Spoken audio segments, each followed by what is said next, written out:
Dios los bendiga. Bendiciones para todos. Hay cosas que a veces creemos que las necesitamos simplemente porque las pensamos, las sentimos. Y hay otras que el Señor dice, esto es lo que te conviene.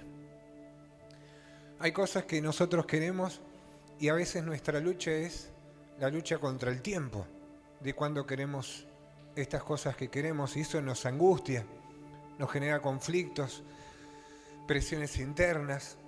Sin embargo, Dios quiere trabajar con nosotros en el tiempo de la espera, porque en el tiempo de la espera los tiempos de Dios son diferentes. Yo me acuerdo que no había frase que más me reviente que esa: espera el tiempo de Dios. Esperar el tiempo de Dios sí es una realidad, pero a veces uno quiere las cosas ya, o a veces no es que uno la quiere, la necesita ya. Pero cuando te dicen esperar el tiempo de Dios, es como decirte, no me interesa. Yo sentía que era algo así. Sin embargo, en la escuela de Dios, administrar el tiempo de Dios, vivir el tiempo de Dios, eso va a ser determinante. Hoy yo quiero hablar sobre cómo golpear la maldición, lo malo, lo que se levanta contra nosotros en muchas y múltiples diferentes áreas de nuestra vida, pero a través del quebranto. ¿A través de qué? A través del quebranto. ¿Saben que hay una canción que le escribieron de Jeremías, y lo tenemos como que es un profeta llorón, porque hay una canción que dice, como Jeremías oraba y lloraba? Si vos sabés esta canción es porque tenés más de 35 seguro. Y esta canción tenía que ver con eso, que Jeremías supuestamente se la pasaba llorando. Lo que pasa es que Jeremías, Dios le mandaba decir algo y lo metían en cana. Iba a bendecir a alguien y le pegaban entre 3, 4. Iba a hacer otra cada vez que estaba en la voluntad de Dios, algo malo le pasaba. Pero dice la Biblia que una vez Jeremías lo tiraron en una cisterna y no podía salir de ahí. Pero dice que una persona le tiró una soga andrajosa. ¿Qué le tiró? Cuando la Biblia dice que era andrajosa, era porque era como, no sé, como 50 pares de media tuya que no fueron lavadas y que las usaste para jugar a la pelota, al vóley, a lo que sea, y que Jeremías decía, ¿la agarro o no la agarro? Me desintegro la mano si la agarro. Y eso era una soga andrajosa que le habían tirado y estaba en él si la agarraba o no la agarraba. Y yo quiero que entiendas algo. Hay sogas que vienen de Dios, pero cuando a veces nosotros dijimos, en otro momento, otra vez, no es para mí, la dejo más adelante, vas a tener que agarrar la soga que te venga. Y la soga que te venga puede ser la andrajosa, pero si Dios permite que caiga esa soga, es porque el Señor nos quiere enseñar, como dice mi pastor, lo que es la humildad. Decir que tenés al lado la humildad. La humildad. Como cuando mamá cocinaba y le decíamos, ¿qué hay para comer? Y tu mamá te la hacía fácil y te decía, hay lo que hay. Y si no comes eso, lo dejo para la noche, en algún rato lo vas a agarrar. No, no lo como, a la tarde estaba ahí, comerlo ahí con una botella de agua al lado. Y lo comía porque había hambre. Entonces, cuando nosotros no agarramos las sogas que nos mandó el Señor, nos viene la andrajosa, pero que va a haber soga, va a haber soga. Por ahí viene una oportunidad de decir, pero tiene mal olor, decía que tenés al lado, agarrá esa soga. Agarrala. Entonces, a veces pasamos por cuestiones donde vamos a tener que levantarnos con el llanto, con el quebrantamiento. Y yo quiero decirte que llorar y quebrantarse no es lo mismo.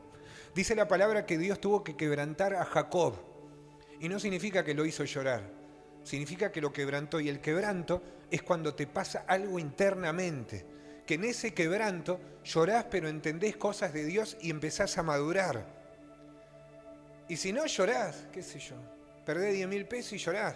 Pero el quebranto es cuando algo te quebró por dentro espiritualmente y ese quebrantamiento te trajo algo especial, una historia especial, una libertad especial.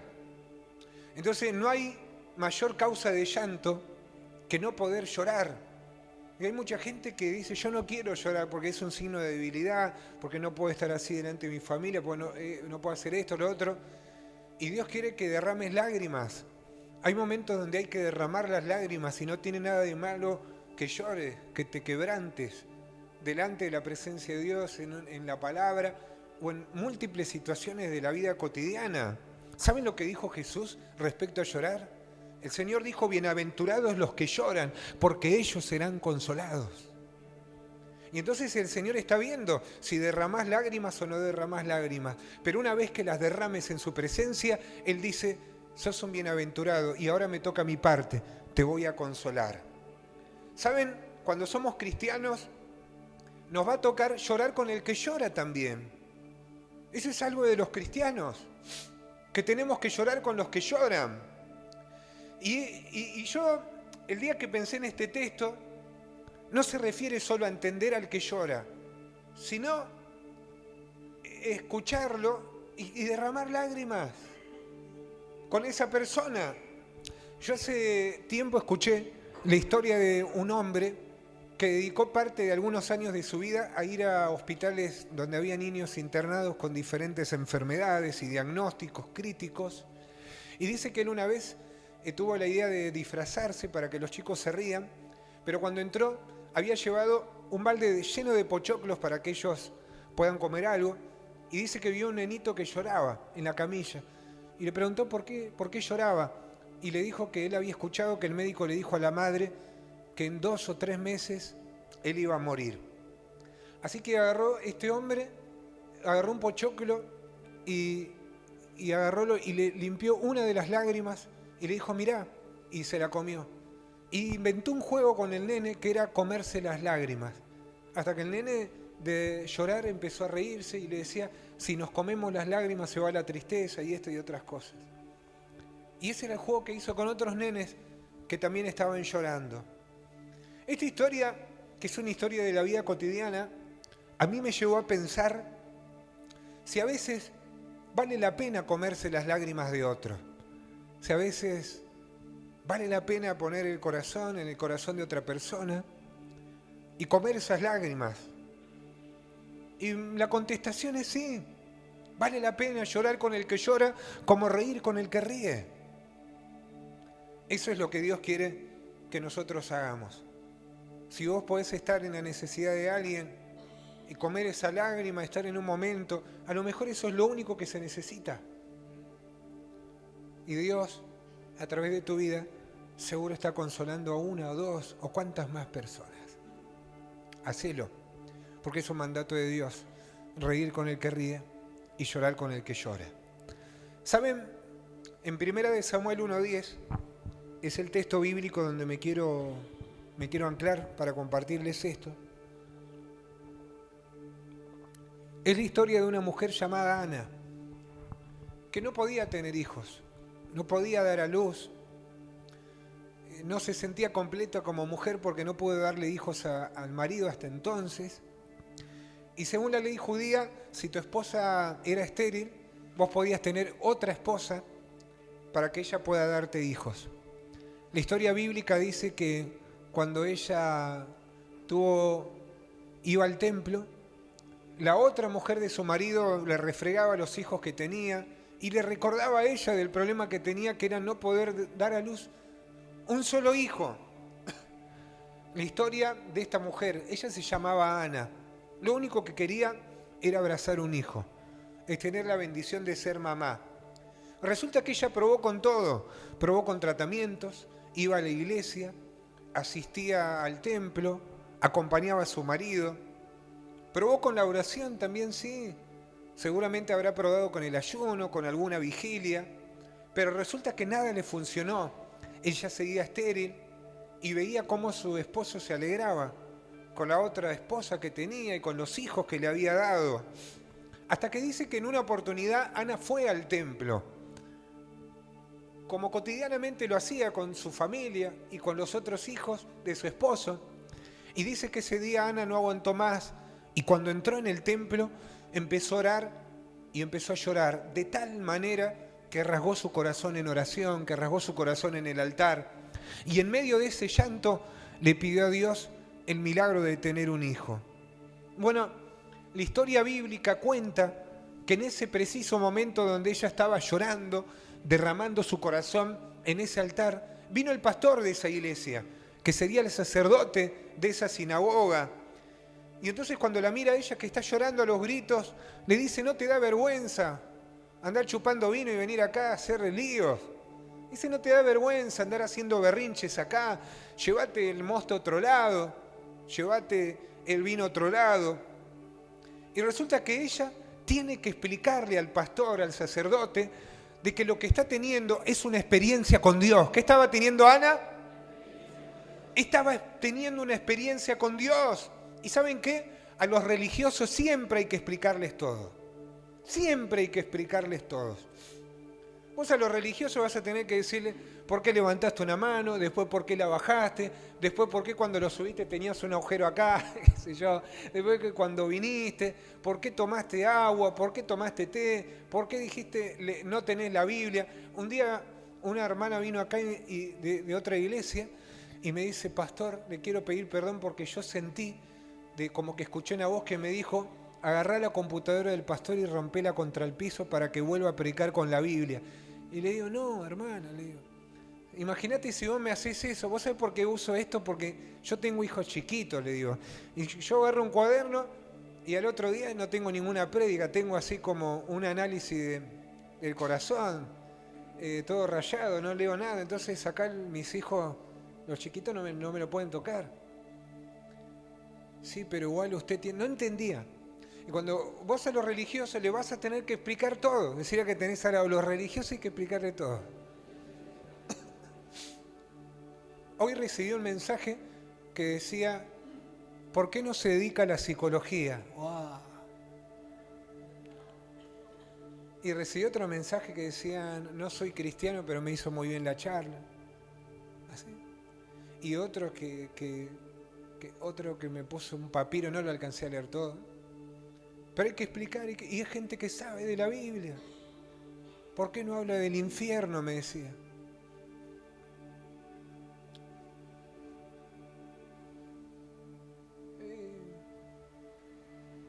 Y hay otra gente que te dice, me hizo muy bien escuchar esto. Así que Ana está llorando y viene el pastor y le dice, ¿por qué lloras? Dice, no, lo que pasa es que esto, no, porque así no se llora, llorá más despacio, una cosa así. Pero Ana está teniendo una experiencia espiritual. Y yo quiero que entiendas algo conmigo. Frente a una experiencia espiritual, lo más lindo es que el Espíritu Santo toma el control. Cuando somos sumergidos en una experiencia espiritual, es porque ahora Dios empieza a tratar en nuestra vida y empieza a hacer lo que Él quiere hacer en nosotros. Porque si sería una experiencia normal nuestra con Dios, nosotros decimos, Señor, tocame, pero hasta antes de la 10 porque me tengo que ir a mi casa. Pero cuando tenés una experiencia con Dios concreta, Dios hace lo que tiene que hacer en el tiempo que lo tiene que hacer y cómo lo tiene que hacer. Lo hace. Y lo va a hacer y vas a tener tu experiencia. Decirle a que tenés al lado, lo que te pase a vos seguro que no me va a pasar a mí, decirle. Claro. Había unos pastores que un día me contó el pastor, me dice, ¿sabe qué, pastor? A mí me da ganas de saltar a veces cuando cantan coro, de saltar como un becerro de la manada.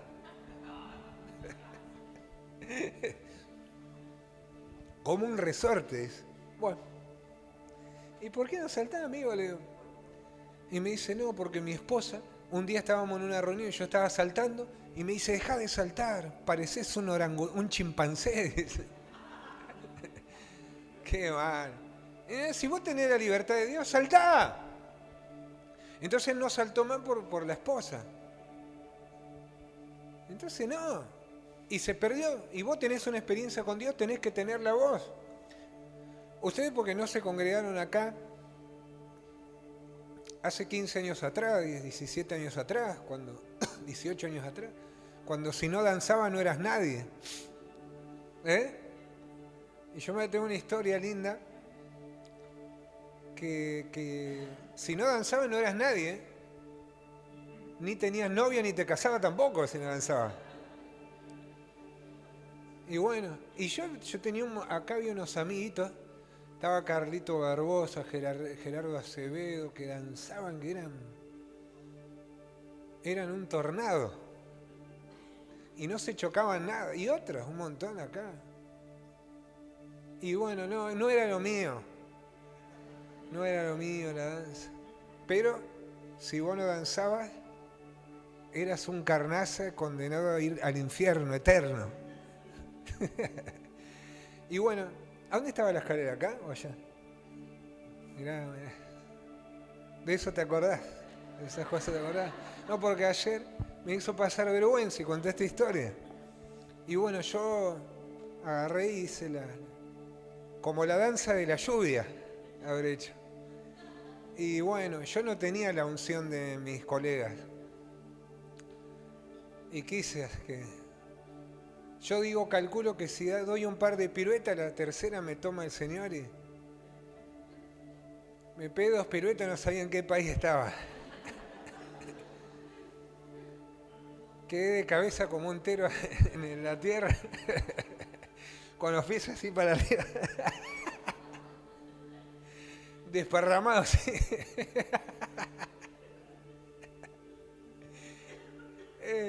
No era lo mío, no era mi experiencia.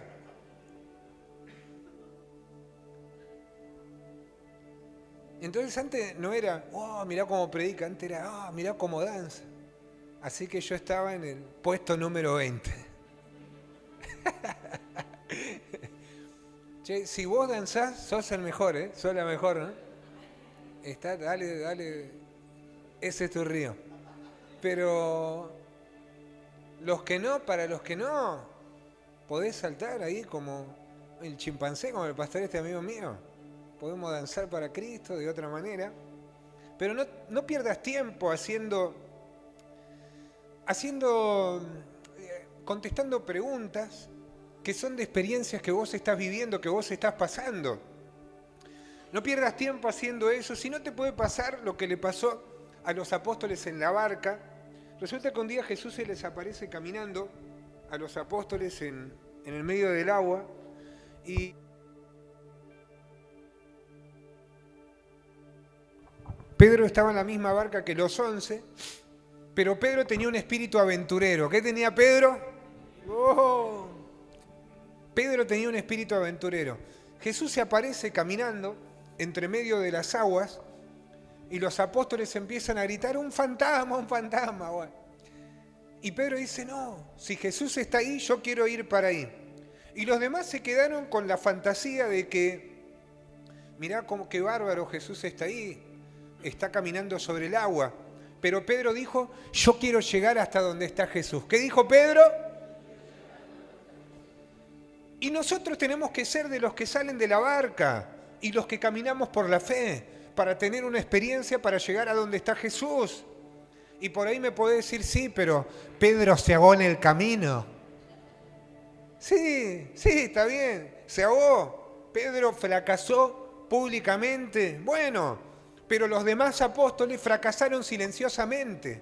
Puede haber gente que dijo, mirá, ese caminó hasta Jesús y después se ahogó. Carnaza común. Pero él caminó. Y aunque fue avergonzado públicamente, los otros fueron avergonzados silenciosamente, porque cuando Pedro se ahogó, Jesús lo agarró de la mano y lo levantó. Y ninguno de los 11 apóstoles tuvo esa experiencia, experimentar que Jesús te tome de la mano y te levante para arriba. Así hay fracasos que parecen que nos van a destruir la vida, pero cuando Jesús nos levanta de su mano, se vuelve la experiencia más hermosa. Por eso hay que animarse a más, por eso hay que animarse a extenderse, por más de que vos digas, y si me ahogo, y si te ahogas, Jesús te toma de la mano y te saca para arriba, y vas a tener una experiencia hermosa. Pero hay que animarse, decirle que tenés al lado, poné por obra tu fe. Dale, decirle, ponela por obra. Imagínate que el Señor te invita a ver una película y te dice, hijo mío, hija mía, te invito a mirar una película, entras en una sala con el Señor,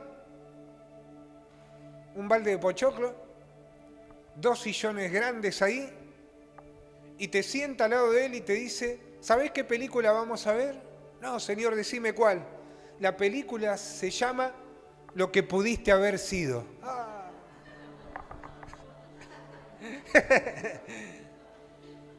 Es horrible. Lo que pudiste haber sido si hubieras caminado en fe, si hubieras creído, si hubieras dicho que sí, si hubieras dicho mañana voy, si hubieras dicho sí, amén, si hubieras dicho yo soy, si hubieras pasado, lo que hubiera sido. Por eso no te centres en lo que los demás están pensando, porque eso va a hacer que nunca, pero nunca puedas caminar sobre las aguas. Y te va a impedir que tengas tu bebé, como lo tuvo Ana. Lo que tenés que hacer es extenderte hacia adelante. Yo sé que el enemigo quiere que yo me detenga en el camino, que no avance, que no tome una determinación, que le crea lo que dice Satanás, que escuche a los religiosos, que tienen una fe de nada. Pero no, voy a caminar sobre las aguas. Y si me voy para abajo, el Señor me va a levantar.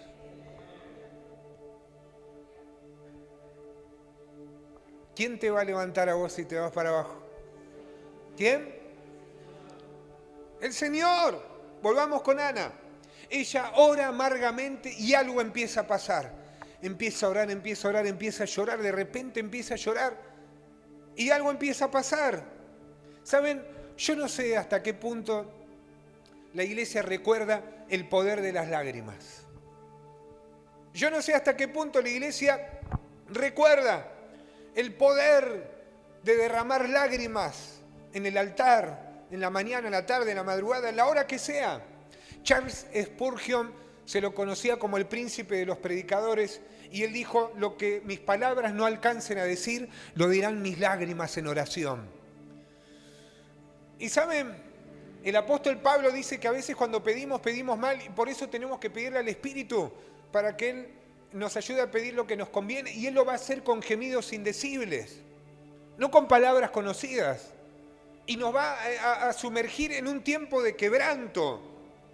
¿Saben lo que sabía Charles Spurgeon? Él sabía que un corazón que llora es más fuerte que un corazón que ríe.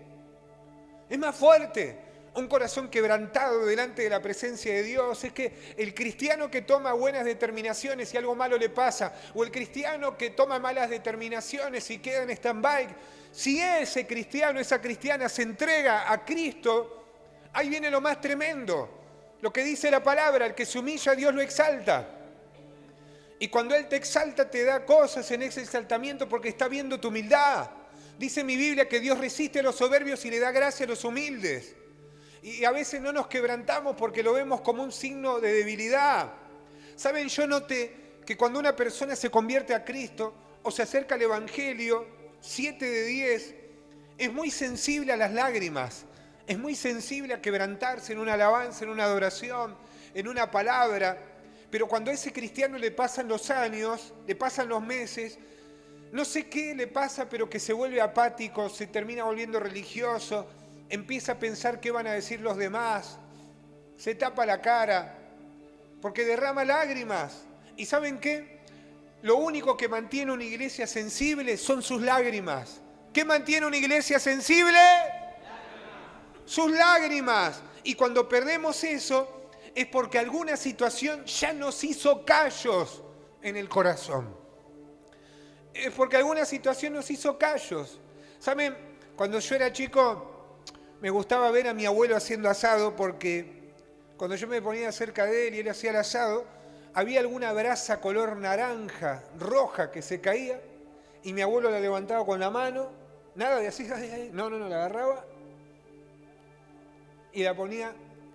Y yo le decía, wow, abuelo, ¿no se quema las manos? No, me decía. Y agarré y metía la mano en el asador, la acomodaba.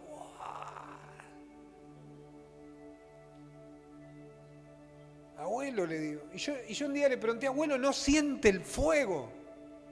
Y él me contestó, no, porque tengo muchos callos en la mano. Y cuando me mostró la mano, sí, tenía unos callos terribles. Y esto me lleva a pensar, ¿no estaremos llenos de callos?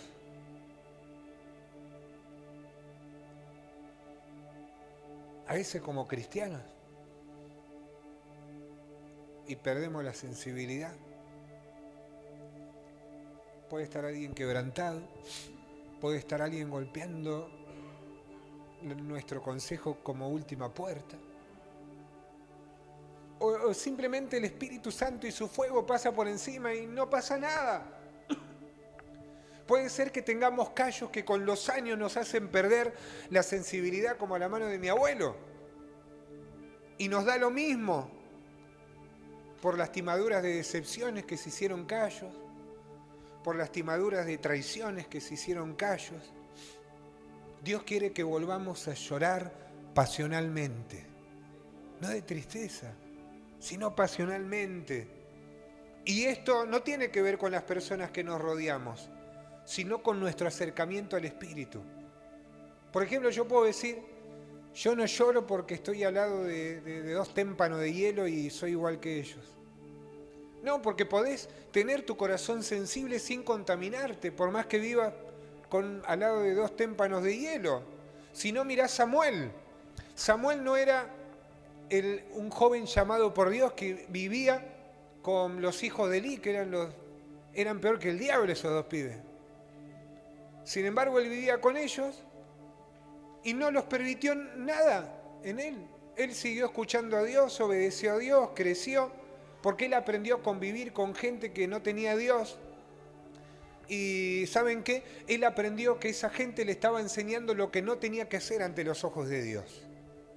Si vos estás rodeado de gente sin Cristo, que te lleva a la contra, Dios te está enseñando cuál es el camino que no tenés que tomar. No es que te tenés que terminar convirtiendo a ellos y negando tu fe. Esa persona te está enseñando el modelo que no tenés que imitar.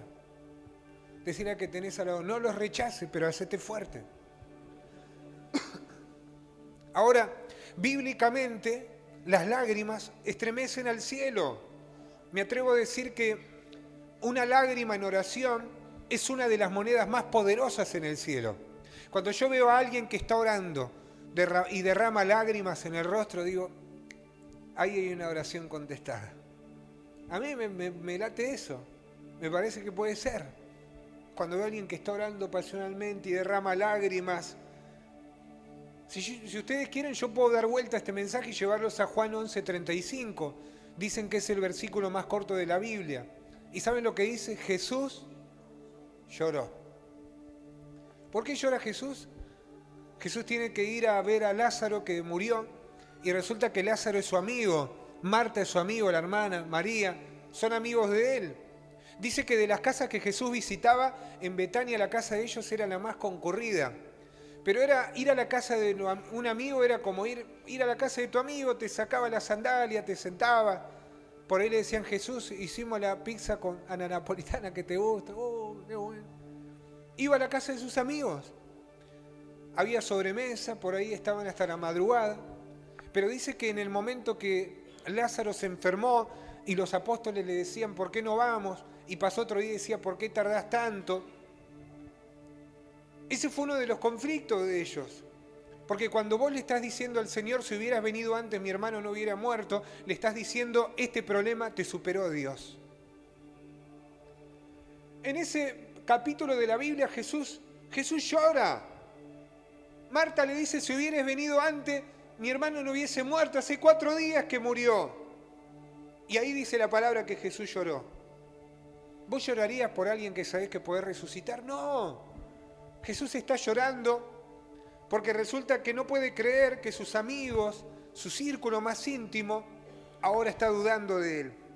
Jesús puede soportar la incredulidad de los romanos, la incredulidad de los fariseos. Jesús puede soportar, pero de sus amigos. Y yo no sé si vos te sentís hijo de Dios, hija de Dios, amigo del Señor, si vos sentís que tenés una amistad con el Señor, pero si es así, jamás podés darte el privilegio de dudar ni un solo segundo de su poder. Y de decirle, si hubieras venido antes. Porque estás quebrando el corazón del Señor. Porque Él sabe que estás creyendo en Él. Sabe en esta iglesia donde ahora estás, sabe lo que es el poder de las lágrimas. Y se levantó por lágrimas, se levantó por oración. Por oración. Por eso nuestra ciudad, nuestro partido de Tigre, no va a cambiar por más dólares y petróleo. Vas a cambiar por la oración con lágrimas en el altar del Señor. Por gente que se ponga a la brecha y que diga, yo voy a clamar, yo voy a orar, lo voy a hacer. ¿Saben qué poderoso que es llorar en la escuela de la obediencia? ¿Saben qué poderoso a la luz de la palabra? Dice mi Biblia que Jesús fue un varón experimentado en quebrantos, en llorar. Eso es tremendo porque hay dos maneras de llorar. Llorar por obedecer y llorar por desobedecer. ¿Cuál preferís? ¿Llorar por obedecer? Que Dios te manda a hacer algo y decir, no, no, no. O llorar porque no obedeciste, porque hiciste lo que Dios dijo que no hagas. Y llorás. Vamos a llorar o por obedecer o por desobedecer. ¿Saben? El camino de la obediencia está lleno de lágrimas. Pero lo más lindo de esto es que mi Biblia dice que los que sembraron con lágrimas, con regocijo se dará. ¿Escuchaste lo que dije? Los que sembraron con lágrimas, con regocijo se darán. Miren, Juan 16:20 dice, de cierto os digo, vosotros lloraréis y lamentaréis, y el mundo se alegrará. Pero aunque vosotros estéis tristes, vuestra tristeza se tornará en gozo. Esta es palabra de Dios. Vamos a pasar tristezas, dolores.